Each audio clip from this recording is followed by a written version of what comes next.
वंदे मातरम मित्रांनो, आज आहे 11 मार्च आणि आता आपण आलो आहोत आमच्या नाशिक महानगरपालिकेच्या विभागीय कार्यालयामध्ये सातपूरच्या. तर विषय असा आहे की 48 झाडं तोडण्याचा घाट इथले जे आमचे अधिकारी भदाने लाडके त्यांनी घातलेला आहे. काही नाही, रोड वाइंडिंगचा विषय. आणि आमचं म्हणणं आहे की 48 झाडं ते वाचूनसुद्धा तुम्हाला तुमचा विकास करता येतो, झाडं वाचून तुम्हाला रोड बांधता येतो. तर बस तोच प्रश्न आहे. आता हे झाडं वाचवणाऱ्यांपैकी लोक आहेत आणि ही बाकीची जेवढी लोक आहेत तेवढी झाडं तोडणाऱ्यांच्या ग्रुपमधली आहे.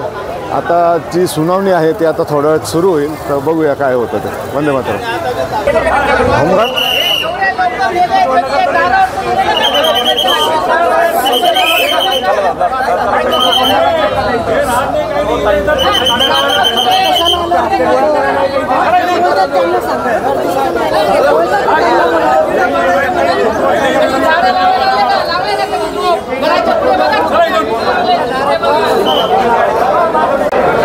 तर हे नाशिकचं सातपूरमधलं विभागीय कार्यालय आहे आणि इथले हे स्थानिक रहिवासी आहेत आणि वृक्षप्रेमी असे सगळे लोक एकमेकांना विरोधात आज सुनावणी आहे, तर त्यासाठी इथं जमलेले आहे.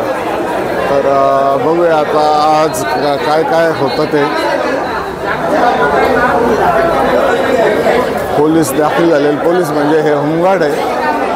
मला माहीत नाही हे किती कार्यक्षम पद्धतीने काम करते.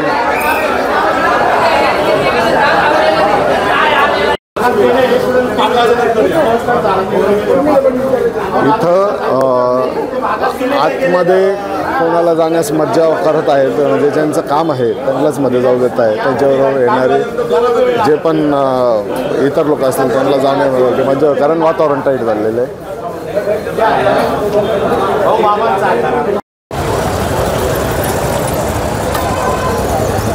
तर इथं पोलीस पथक पण दाखल झालेलं आहे आणि पोलीस दोन्ही बाजू समजून घेत आहे.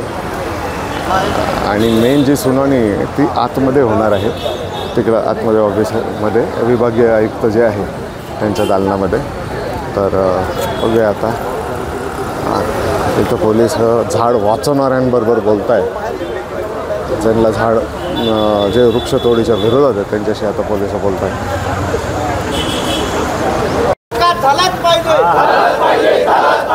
कुटवडनगरचा विकास झालाच पाहिजे. अडथळ्याची झाडं तुटलीच पाहिजे.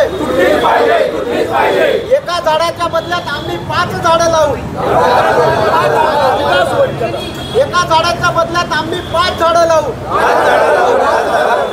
बाहेरच्या येणाऱ्या लोकांनी हस्तक्षेप करू नये. बाहेरच्या लोकांनी हस्तक्षेप करू नये. आमच्या सहकार्यांचे जीव गेल्यावर हे लोक जबाबदार राहतील.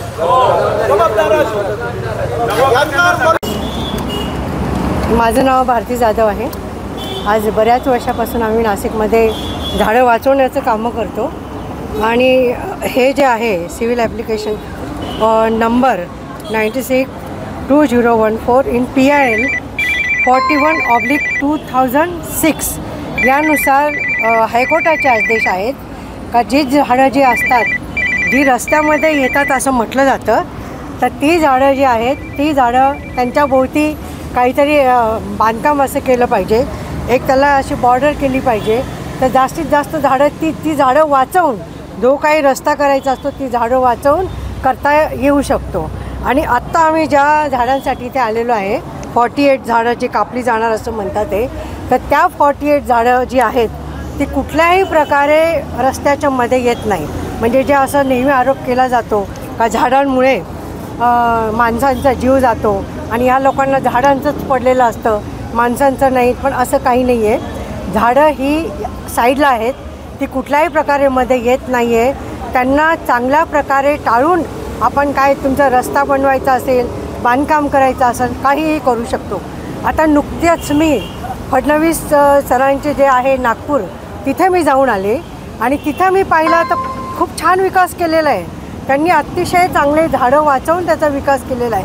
प्रत्येक वेळेस आपल्याला रस्त्याचा वाढवायलाच पाहिजे असा अट्टाहास का आहे? तर आपण जर समजा हे वाढवलं नाही तर आपण पाहतोय की आता मार्च महिना आहे, काय गरमी आहे, 34-35 डिग्री आहे आणि ही सतत वाढत जाणार आहे. दरवर्षी आपण बघतो नाशिक हे थंड हवेचं ठिकाण होतं. मुंबईहून लोक इथे फ्लॅट घेत होते. त्याचं कारण असं आहे की माथेरानला, महाबळेश्वरला पर्याय म्हणून नाशिककडे पाहिलं जात होतं. इतकं घनदाट म्हणजे झाडी होती. तर ती ठीक आहे, तुम्ही विकासासाठी काही तोडली त्याबद्दल पण आमचं काही म्हणणं नाही आहे, पण तुम्ही वाचवता येईल ती तर वाचवा ना. त्याबद्दल तर तुम्ही असं हेच करू शकत नाही. आणि आता यावेळेस इतकं धक्कादायक प्रकार आहे. आपला असा प्रकार म्हणजे असा एक हे असते, म्हणजे एक प्रोटोकॉल असतो किंवा असे एक नियम असतात का जे झाडं जी कापायची असतात त्याच्यावर नोटीस लावली जाते, त्याच्यावर हरकत घेतली जाते आणि त्या हरकतीवर सुनावणी होते आणि मग निर्णय होतो की झाडं कुठली कापायची कुठली नाही. कारण की इथे जे आहे इंदिरानगरच्या ज्या रस्त्याला तिथेसुद्धा आम्ही दोघांनी मिळून म्हणजे मनपा आणि आम्ही मिळून जर आम्ही अशा प्रकारे हरकत घेतली होती तर आम्ही 178 झाडं जवळजवळ वाचवलेली आहेत. आणि काही झाडं जी खरोखर मजा येत होती त्यांना आम्ही परमिशन दिलेली आहेत. असं नाही की आम्ही प्रत्येक वेळेस निगेटिव्ह असतो, असं काही नाही आहे. पण ह्यावेळेस इतकं धक्कादायक असं आहे का त्यांनी हरकतीचे जे हे टाकले होते, ॲप्लिकेशन टाकले होते, आम्ही जी हरकत घेतलेली आहे त्यांनी बोलवलंच नाही. आणि आश्चर्याचं काम म्हणजे असं आहे का हे जे लोक आता इथं आले हे प्री प्लॅन असावं असं आम्हाला दाट संशय आहे. हे वृक्षांचं आंदोलन हे नेहमी अहिंसक राहिलेलं आहे, त्याला हिंसक वळण काही दिवसापासून मिळतं आहे, हे दुःखदायी आहे. हां बघा तो मोबाईल नंबर 98-233-5-950.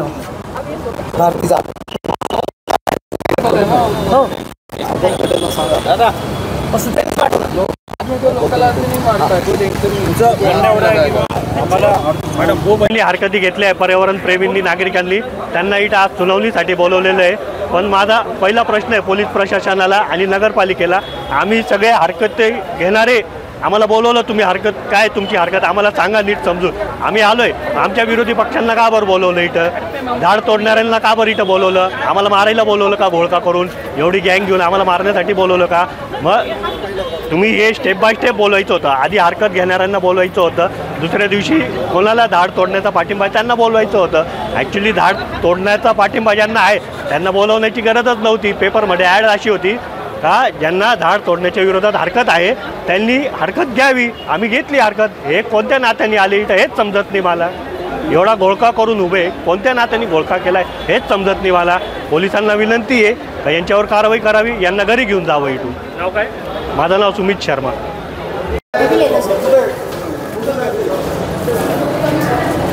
तर ज्यांना हरकत नाही आहे वृक्षतोडी विरोधात त्यांची आता विभागीय आयुक्तामध्ये मीटिंग झालेली आहे आणि आता ज्यांना हरकती आहे अशा लोकांना वरती बोलवलेलं आहे मीटिंगला.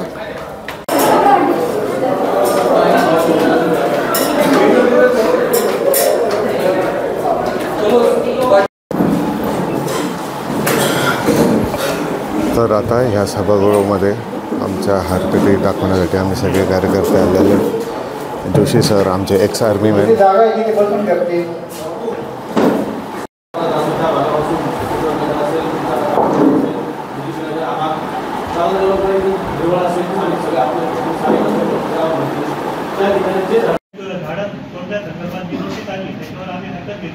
माझं म्हणणं यांनी जे बोललं तेच माझं म्हणणं आहे.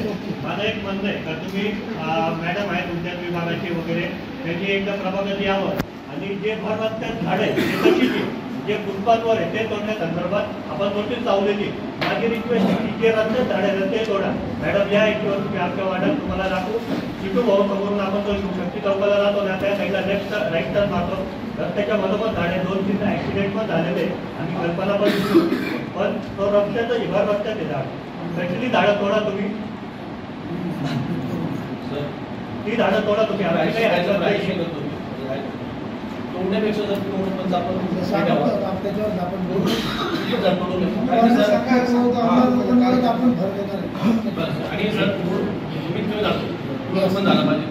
अभी आणि सर आपण जॉईंट सर्वेला घेतला बस कोर्टाला बरं सर काय होईल तुम्ही आता कारवाई कराल सर जी कोर्टात गेला तर अनेसरी कोर्टाची जी गाईडलाईन त्या बस. आपण ओके आणि जॉईंट सर्वेला ठेवला सर पर्यावरण प्रेमी सगळ्यांचा तर पोलीस डिपार्टमेंट आपल्या बरोबर आहे सर मागच्या वेळेस काही पर्यावरण प्रेमीला खूप अटॅक आलेले आहे साईडच्या भागात तर पोलीस डिपार्टमेंटने पण तुमच्या बरोबर जो पर्यावरण प्रेमी सर्वे केला त्यात पोलीस डिपार्टमेंट बरोबर राहिलं पाहिजे त्याच्याने कुठं चुकीचा प्रकार घडणार नाही आणि मुलांना त्रास होणार एकदा आपण यावं आणि आम्हाला जे स्थानिक नागरिक त्यांना सोबत घेऊन सर्वे करा जे ठरत रस्त्यात येत आहेत जसे मी सांगितले ते झाले ते करा माझी काही अडचण नाही.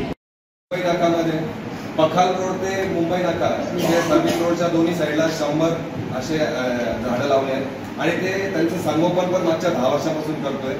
तर फक्त विरोधाला विरोध न करता जर आपल्याला नाशिकची जर डेव्हलपमेंट करायची असेल ग्रीन डेव्हलपमेंट करायची असेल तर प्रत्येक बिल्डर कॉन्ट्रॅक्टर महानगरपालिका आणि सिटीजन आणि शॉप ओनर त्यांनी ग्रीन माइंड ग्रीन विचार घेऊनच काय म्हणतात आपल्या शहराची डेव्हलपमेंट करायला पाहिजे आणि आपली शहराची डेव्हलपमेंट ही हॅपाझर्ड डेव्हलपमेंट न होता सस्टेनेबल डेव्हलपमेंट व्हायला पाहिजे.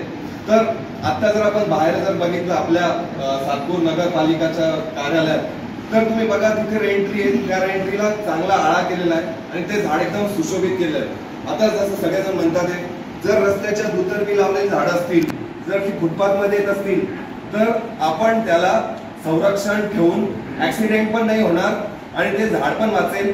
आणि जर ते झाड जर कोणाच्या म्हणजे डेव्हलपमेंटमध्ये येत असेल तर थोडं प्रूनिंग पण करा. महानगरपालिका किंवा वृक्षप्रेमी झाड लावता पण थोडी प्रूनिंगची पण गरज आहे तेव्हा प्रूनिंग पण करा. तसं सगळ्यांनी मिळून आपल्या नाशिकाचा विकास करा.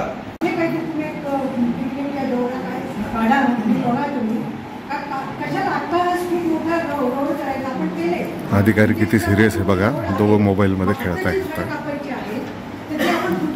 आणि आम्ही जे बोलतोय ते हवेत जाते हे आपल्या मोबाईलमध्ये खेळण्यामध्ये दंग आहे. अतिशय स्पष्ट निर्देश असताना उद्यान विभाग त्या जी PIL आहे ती PIL जी सुप्रीम कोर्टामध्ये पास होऊन आलेली आहे. मॅडम साहेबांनी मागच्या कुंभमेळ्याच्या वेळेला ही केस जी आहे मुंबई हायकोर्टाची सुप्रीम कोर्टामध्ये नेली होती. त्याच्यामध्ये का वृक्ष संवर्धनासाठी किती सिरियस आहे याच्यावरून लक्षात येतं आहे. कारण आम्ही इथं बोंबलतोय आणि काही अधिकारी लोक त्यांच्या मोबाईलमध्ये दंग आहे. दुसरी गोष्ट माशांना आणि झाडांना आहे ना वोकल कॉर्ड्स नसतात. वोकल कॉर्ड्स जे आपल्या मनुष्यांना वोकल कॉर्ड पण आहे आणि हृदय पण आहे. आपल्याला कोणाचं आरडणं दुःख वगैरे दिसलं तर आपल्याला याला वेदना होता आपल्या हृदयाला वेदना होता. पण मासे आणि झाडं हे ओरडूच नाही शकत आरडूच नाही शकत. ते त्यांच्या वेदना संवेदना एक्सप्रेस नाही करू शकत. म्हणून आपण ज्या मोठ्या प्रमाणात त्यांचं कत्लेआम तुकडे तुकडे तुकडे करून आपण त्यांचा जो कत्लेआम लावलेला आहे तो थांबला पाहिजे सर. आणि झाड हे काय आमच्या एकट्याला सावली देत नाही आमच्या एकट्यासाठी नाही येते तुमच्या सगळ्यांसाठी ते झाड आहे. आणि लक्षात ठेवा आता तुम्ही सगळे झाडच शोधणार आहे तुमच्या गाड्या लावायला मोठ्या मोठ्या तर ते झाडं वाचलेच पाहिजे सर. आणि ताईंनी जे सांगितलं इंदिरानगरचं झाड तोडायचं तुम्हाला खूप घाई झाली पण गेल्या 1.5 वर्षापासून ते जे इलेक्ट्रिक पोल आहे इंदिरानगर जॉगिंग ट्रॅकच्या समोर ते तुम्हाला हलवण्याला तुम्हाला वेळ नाही मिळाला अजून. दीड वर्ष झालं त्या गोष्टीला. झाड तोडायला तुम्ही 1 महिन्यात ते तोडून टाकले. ते पण कारवाई पटकन झाली पाहिजे. त्याचप्रमाणे अशोका हॉस्पिटल जे आहे ज्यांच्यासाठी तो रोड बांधण्यात आला झाडं तोडण्यात आले त्या अशोका हॉस्पिटल ते WNSची सगळी पार्किंग त्या रस्त्यावर असते. परिणामी तो रस्ता जो वाईंड करण्यासाठी तुम्ही झाडं तोडले तो आहे तेवढाच आहे. तर त्या दवाखान्यावर WNSवर कधी कारवाई करणार आहात तुम्ही? बाहेर कम से कम तिथं 500,000 रोज गाड्या बाहेर उभ्या असतात. धन्यवाद. इससे कुछ भी लेना देना नहीं है. इनफैक्ट हमको सिखाया जाता है ठोको जो भी इन्फिल्ट्रेशन करता मारो. लेकिन अभी हाल फिलहाल के कुछ एक सालों में ऐसा हमारे में कंसेप्ट आया है साल में 3 दिन जवान को फौजी अफसर वगैरह कोई भी हो उसको 3 दिन के लिए पर्यावरण के लिए समय देना ही देना है. सर इसके संदर्भ में एक छोटा सा एग्जांपल मैं देता हूँ आप लोगों को. नागपुर वगैरह बहुत दूर दूर जाने की ज़रूरत नहीं है. बांस स्कूल है यहाँ पर और उसके पास में है air force station Deolali 25ED. Sir इन दोनों के बीच में 8 किलोमीटर का डिस्टेंस है. मैंने उधरी पर सर पढ़ाई लिखाई की है. सर एक ज़माने में वो एकदम खाली जगह थी खाली. अभी इस वजह से ये जो कंसेप्ट आया फौज में, वहाँ पर जाके देखिए पेड़ों की ऐसी बाहर आ गई जिसका कोई हिसाब नहीं। तरह तरह के पक्षी आते हैं, जीव जंतु आते हैं। आप लोग भी पिकनिक मनाने के लिए वहाँ पर जा सकते हो। इतना अच्छा सुरम्य वातावरण। कहने का मतलब ये है, अगर हम पेड़ों का महत्व समझेंगे तो हम लोग जीवित रहेंगे। अभी यहाँ पर मैं सुन रहा था बाहर खड़े होकर के कि कोई बोल रहा था हम 1 पेड़ की जगह 10 पेड़ लगाएंगे। बहुत अच्छी बात है, 10 नहीं आप 100 लगाओ सर। हमारी सरकारें हर साल लाखों करोड़ों रुपया खर्च करती, लगाओ पेड़ लगाओ लगाओ। सर मेरा एक सवाल है, कितने सर्वाइव करते हैं उसमें? सब मर जाते हैं ना। तो आपका लाखों करोड़ों रुपया हो गया भ्रष्टाचार में और अपना पर्पस भी सॉल्व नहीं हुआ। Last but not the least, sir ये तो ग्रोन अप पेड़ हैं, कितना लाखों टन ऑक्सीजन हमको दे रहे हैं और कार्बन डाइऑक्साइड एक्सेप्ट कर रहे हैं। इस चीज़ के ऊपर गंभीरता से विचार करना चाहिए। बहुत सारे पॉइंट्स यहाँ पर दिए मैडम ने, उसको साइड में किया जा सकता है। देखिए, where there is a will there is a way. आपके पास में वो इच्छा शक्ति होनी चाहिए कि हमको ये करना है। इच्छा शक्ति नहीं है तो कितनी भी मीटिंग कर लो, कुछ भी कर लो, कुछ फायदा नाही आहे। थँक्यू, जय हिंद। आपण लावत असताना आता टेम्परेचर 40 ही पार झालेले, तर आपल्याला एक पेड़ माँ के नाम लावत असताना एक पेड़ दादी माँ का भी बचाना आहे, हे आता आपल्याला करावं लागेल। आणि नाशिक महानगरपालिकेने याच्या विरुद्ध काम करत आहे। नाशिक महानगरपालिकेचं स्वप्न असं झालेलं आहे, वृक्षमुक्त नाशिकची संकल्पना नाशिक महानगरपालिका साकार करत आहे। आणि आता साहेब जसे सीमेवर लढत आहे तर आम्हाला इथं हे लढण्यासाठीच ठेवलं आहे का असं वाटायला लागलेलं आहे।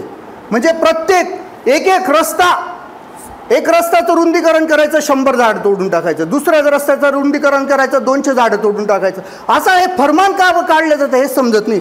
माननीय उच्च न्यायालय 41/2006, त्याच्यातलं 96/2014, याच्यातलं ॲप्लिकेशन सिव्हिल ॲप्लिकेशन माननीय आयुक्त साहेब, अतिरिक्त आयुक्त साहेब यांना अनेकदा आम्ही वाचायला दिलं। आपल्याला IAS लेवलच्या ऑफिसर्सला हे तर वाचता येत असेल, माझ्यासारखा अनपढ गवार माणूस हे वाचू शकतो, ते समजू शकतो, तर एवढ्या मोठ्या ऑफिसर्सला का बरं समजत नाही? मुळात हे एवढे 100-200 झाडं तोडण्याची ऑर्डरच कशी काढली जाते? स्पष्ट त्याच्यात लिहिलेलं आहे, व्हेरेवर इट इज, जर का तुम्हाला रस्ता वळवायचा, जर का झाड रस्त्यातच असेल तर रस्ता वळवून टाका, अशा हायकोर्टाचे ऑर्डर आहेत ते। हे असे ऑर्डर असताना तुम्ही परत 100, 200, 500 झाडं तोडायचे ऑर्डरच कसे काढतात? परत ही ऑर्डर आम्हाला मॅडमला फोन केल्यावर आम्हाला समजतं की इथे झाडं तोडणार आहे। असे किती जणं आता पातर्डी फाट्याचे 15 झाडं 18 झाडं तोडून टाकले, तोडल्यानंतर आम्ही तिथं भांडायला जातो की अरे झाडं वाचवा। मग आम्ही काय सांगतो, आता माननीय मोदीजी सांगतात ते आपलं डिजिटायझेशन व्हायला पाहिजे, म्हणजे जी हरकत आहे ती आपली ऑनलाईन का बरं टाकत नाही तुम्ही? पारदर्शीपणे ठेवायला तुम्हाला काय अडचण आहे? तुम्हाला झाडं वाचवायचे ना, मग तुम्ही ती ऑर्डर जी हरकत सुनावणी ती तुम्ही हरकत वेबसाईटवर टाका। ही असं ॲप्लिकेशन द्यायला आम्हाला 2 वर्ष लागले साहेब। 2 वर्षापासून आम्ही असं ॲप्लिकेशन देतोय की तुम्ही सगळं काम आपलं आता ऑनलाईन होतंय। मोदीजी सांगताय आपल्याला ऑनलाईन जायचंय, डिजिटल करायचंय, आणि आज तुम्ही एक हरकत तुम्ही ऑनलाईन टाकू शकत नाही। 10वीचा पोरगा 2 मिनिटात ती ऑनलाईन टाकेल आणि तुम्ही एवढी यंत्रणा बसवली, तुम्ही आज आणून ते ऑनलाईन टाकू शकत नाही। म्हणजे एक शर्मेची गोष्ट ही आपण, म्हणजे तुम्ही झाडं तोडण्यासाठीच फक्त खुर्चींवर बसलेले आहेत का? तुम्हाला फक्त वृक्षमुक्त नाशिकच करायचं आहे का? तसं आम्हाला स्पष्ट सांगा, आम्ही आमचा वेळ वाया घालणार नाही। धन्यवाद। माझं म्हणणं एवढंच आहे, निदान आमच्या हरकतीचा विचार हो ना हो, निदान हायकोर्टाच्या ऑर्डरची तरी तुम्ही दखल तर घ्या। हायकोर्ट काय म्हणते तिथं मान्य करा, हायकोर्टाच्या ऑर्डरचा विचार करा। माझं म्हणणं असं आहे की आपण फुकट नगरचे असं तरच याला विरोध करावा किंवा सहभाग करावा असं काही नाही। नाशिकच्या प्रत्येक नागरिकांनी याला विरोध केलाच पाहिजे। काही लोक आम्हाला खाली म्हणायचे की तुम्ही इथले नाही, ते तुम्ही का बरं बोलताय? नाशिकचे असो की भारताचे कुठलेही असो, त्यांना अधिकार आहे बोलायचा। आणि झाडं कापून कुठल्याही नगराचा विकास होणार नाही आणि ॲक्सिडेंट होणार नाही याची गॅरंटी घेऊन द्यावी। हे झाडं कापल्यावर ॲक्सिडेंट होणारच नाही। एवढंच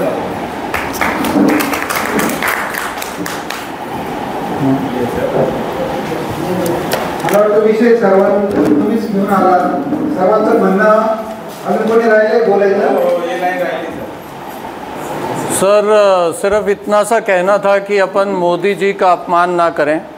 हमारे 3 टाइम्स प्राइम मिनिस्टर हैं और वो कहते हैं कि पेड़ लगाए जाएं. एक पेड़ माँ के नाम और एक पेड़ बचाना है हमें जो दादी माँ का है, और उसके बावजूद भी अगर हम पेड़ काट रहे हैं, पंत प्रधान का जो अपमान है वो हम लोग नहीं सहेंगे. ये बहुत गलत हो रहा है. मोदी जी के कहने के हिसाब से पूरा देश चलना चाहिए, क्योंकि उन्होंने चुनाव जीता है, उन्होंने पूरा लोकसभा का इलेक्शन जीता है, नासिक में भी उनके जीते हुए कैंडिडेट्स हैं, और उसके बाद भी अगर अपन मोदी जी का अपमान कर रहे हैं, नगर पालिका प्लीज़ मेरा रिक्वेस्ट है, नगर पालिका मोदी जी के खिलाफ ना जाए. मोदी जी पूरे प्राइम मिनिस्टर बने हैं, 3रे टाइम प्राइम मिनिस्टर हैं. अगर हम उनकी भी बात नहीं सुनेंगे तो हमें अफगानिस्तान जाके रहना पड़ेगा, क्योंकि मोदी जी का साफ कहना है कि पेड़ बचाए जाने चाहिए, डेवलपमेंट तभी होगा. नासिक महानगर पालिका से मेरा हाथ जोड़कर निवेदन है कि कृपया करके थोड़ा सा दिमाग का इस्तेमाल करें और पेड़ बचाएं. और पेड़ बहुत आसानी से बच सकते हैं. आपकी तरफ से 2 एडमिनिस्ट्रेशन के लोग लीजिए, और वो जो बाहर थे चिंकू पिंकू, उनके भी 2 लोग ले लीजिए आप जो पेड़ काटना चाहते हैं. और हमारी तरफ से एक ही आदमी बहुत है हमारे लिए, रमेश अय्यर जी, भारती जी या कुलकर्णी सर, इन तीनों में से आप किसी एक को ले लीजिए और ऑन रोड सर्वे कीजिए पुलिस प्रोटेक्शन के अंतर्गत. हमें मालूम है गुंडे इसीलिए रखे जाते हैं कि सड़क बनाई जाए, बस उनको कोई मतलब नहीं है, क्योंकि शायद उनके बच्चे सांस नहीं लेते होंगे ऑक्सीजन का, उनके बच्चे शायद नोट का ऑक्सीजन ले रहे होंगे. तो आपसे निवेदन है, एक जॉइंट सर्वे कीजिए, मैडम को ले लीजिए क्योंकि वो उनको मालूम है किस तरीके से सर्वे होता है. ऑन रोड सर्वे कीजिए सर, आप यकीन नहीं करेंगे, आपका पूरा आउटलुक चेंज हो जाएगा. ये सड़क है सर, पेड़ यहाँ पर है, उस साइड और इस साइड खुद नगर पालिका ने अलाइनमेंट में पेड़ लगाए हैं, एक लाइन में पेड़ लगाए. मैंने एक एक पेड़ का मेजरमेंट से सर्वे किया है. मैं अनपढ़ गवार नहीं हूं सर, सिविल इंजीनियर हूं. मैंने एक एक पेड़ का मेजरमेंट लेके वहां पर सर्वे किया है. उस टाइम पुलिस प्रोटेक्शन नहीं होने के बावजूद मैंने रात में किया है सर्वे, और मैं एक एक पेड़ की आपको रिपोर्ट दे सकता हूं. आप ऑन ग्राउंड चलिए, वहां पर अपन सर्वे करें. जो पेड़ यहां पर है सर, उसको काटने की क्या जरूरत है? वहां पर आपको पेवर ब्लॉक्स लगाने हैं पैदल चलने वालों के लिए, तो वहां पर पेड़ काट के आपको फायदा भी क्या होगा? तो प्लीज मोदी जी का अपमान ना करें. पर्यावरण का तो आपने सोच के रखा हुआ है, जैसे कि मनीष जी ने बताया. एक शायद आपका एक हाईलाइट आइडिया है कि नासिक को ट्री फ्री बना दिया जाए, तो आप अपने आइडिया पे काम कीजिए, लेकिन हमारे मोदी जी के खिलाफ मत जाइए. धन्यवाद.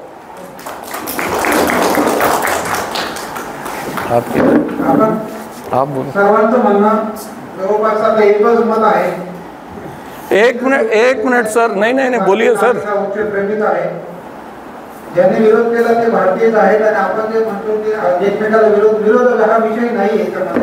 मी त्यांना पण सांगितलं. एक मिनिट, माझं एक एवढंच सांगायचं आहे. माझं नाव आनंद रॉय आहे सर. सॉरी तुम्हाला मी इंटरप्ट केलं. तुम्ही सगळे पॉवरमध्ये आहात आणि तुमच्यावर नाशिककर आम्ही भरोसा टाकतो आहोत, आणि आमच्या सगळ्यांचे मुलं, सगळ्यांची पुढची पिढी तुमच्याकडे सगळे बघताय. तुमचीही मुलं आहेत. तुमची कळकळीची विनंती आहे सर. माझे आजोबा इथले कॉन्झर्वेटर ऑफ फॉरेस्ट होते, ते पॉवरमध्ये होते. त्यांनी ती नाशिक बघितली. आम्ही ते नाशिकमध्ये आम्ही वावरलो, आम्ही मोठे झालो. त्या नाशिकमध्ये साहेब तुम्हाला आठवतं, कधी मलेरियाचा प्रॉब्लेम नाही होता, कधी काही रोग नाही होता. का खरंच याच्याने विकास साधला जातो आहे का? झाडं कापून आपल्याला विकास करता येतो आहे का?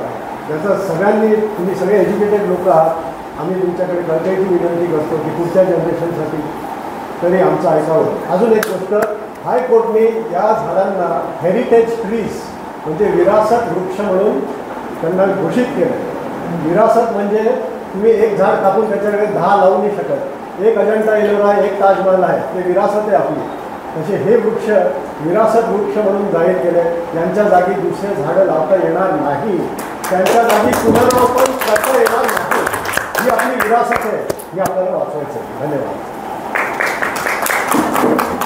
त्याच्यासाठी काढले आहे की हे झाडं बाधित होत आहे, हरकती घेण्यासाठीच ती नोटीस आहे. तुम्हाला माहीत आहे संयुक्त पाहणी होणार, वरिष्ठ लेवलला त्याचा विचार होणार, सर्व गाईडलाईनचा विचार होणार. तुम्ही एकटा अधिकारी आदेश देऊन ते झाडं काढू शकत नाही.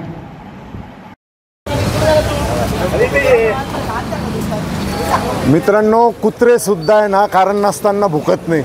आपण मात्र कोणती गाडी असो, 4 व्हीलर असो, 2 व्हीलर असो, कारण नसताना सतत पॅ पॅ पॅ पॅ पॅ पॅ करत राहतो. समोर दिसतंय ट्रॅफिक जाम आहे, शेकडो गाड्या उभ्या आहे, तरी पॅ. अरे तुझ्या हॉर्नने काय पुढच्या गाड्या उडून बाजूला होऊन तुला रस्ता करून देणार आहे का? स्पीड ब्रेकर आला तो हॉर्न, खड्डा आला तो हॉर्न, काही कारण नसताना जरा समाजातील इतर घटकांचा विचार करा. हॉर्न वाजवायचा आणि गाडी सुरक्षितपणे चालवायचा काही संबंध नाही. तुम्ही शेकडो हॉर्न वाजवता तरी रोज आणि रोज ॲक्सिडेंट होतच आहे. तर कृपा करून इतरांवर कृपा करा आणि हॉर्न वाजवणं बंद करा.